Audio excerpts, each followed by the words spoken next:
investment group. And we quietly invested $4.5 million worth of properties in Independence, some apartment complexes, some duplexes and so forth. We increased their value, and we sold them. We had flipped them. We held them for a couple, 3 years, and sold them to responsible owners. You know, I wasn't really in support of this house being an Airbnb at the beginning, and but I believe in April, she's super conscientious. The other house we own on Northern has done really good. Financially, it's a little better than, you know, there's no windfall in this Airbnb. It's a lot of work, it's a lot of liability. I'm personal signature on the loan. We've got over $100,000 in cash invested in this project. We were kind of relying on the experience that we had with Northern. We had a lot of neighbor pushback on Northern as well, which we overcame. The council said, we'll give you a temporary permit because we can always revoke it. And again, I've got the most to lose, and April's got her money in it too. But it's not about the money. This house was special, 3 generations, newest house on the block, biggest lot on the block. We got more money invested on that street than anybody else almost. We're not trying to do multiple Airbnbs, we're not trying to change the complexion of the neighborhood. It's just neat the way they did it, with kind of restoring the house in its original condition, utilizing the furnishings, the game room, the whole 9 yards, and kind of a time capsule into this area, this neighborhood. I'm super responsive, I'm super accessible.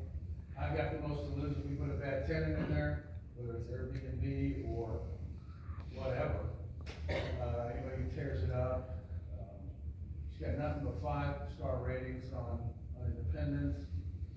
You know, we get stuff breaks every once in a while, but it hasn't been a big problem. This is a family-oriented house. And again, if the neighbors, I respect the neighbors' fears, I respect the neighbors' concerns. My father of 3 daughters, I'm overprotective, I'm a neighbor guy. If the neighbors come to us and say, you know, this is not working out, you get some rowdies in there, then, you know, I don't want the liability, I don't want the hassle. I mean, my group is family-oriented, it's small. We've got investments in Topeka, Austin, Texas, Lee Summit. We came to Independence, April and I. She came from here. I love the hometown feel, I love the potential of it. It's a great resource for Kansas City metro area that's being discovered. We want to be part of that, and we're spending our money accordingly. We're not rich people, we're not big guys, we're not from New York. I mean, there's 5 other houses on that street that are owned by LLCs. I don't know anything about them. I didn't think that the Airbnb was right, but I think she's got an opportunity to pull it off, be a good resource. And if it doesn't, then we'll get out of it, we'll do something else with it. Yeah. It's not about the money. And it's not about being disruptive, it's not about being out of counter. We've got real roots financially and physically where we work. I would ask that you affirm our request for short-term rental permit, give us a chance to do it. Thank you. And Jason, come on forward, you've got 2 minutes, you've spoken this topic before. Thank you, Jason White, 1024 South Forest. I'm so very sorry there are people afraid of my community. The reality is, you can't go to Lee Summit, you can't go to Blue Springs, you can't go to Kansas City, Kansas, because they repealed the building. Don't go to Overland Park. By the way, don't go to Sugar Creek either, where the speaker lives, because their city council repealed the pit building. Why did they do that? It isn't because of a small group of people, actually over 100 here at Independence. It's because of the weight of evidence provided by the Humane Society, the ASPCA, mainstream national animal welfare groups speaking nationally. It's on behalf of the National Animal Control Association policy statement. Think about the American Veterinary Medical Association.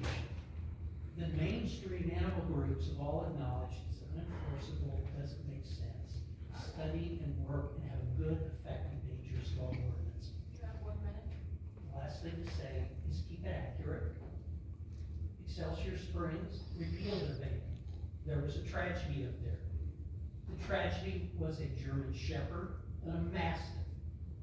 How does fear continue in a community? It continues when people keep breeding the fear and feeding the fire. Amen. Accurate information, Humane Society, ASPCA, the Veterinary National Group, National Animal Control Group, rely on those folks who've been studying this issue for decades and the conclusions they've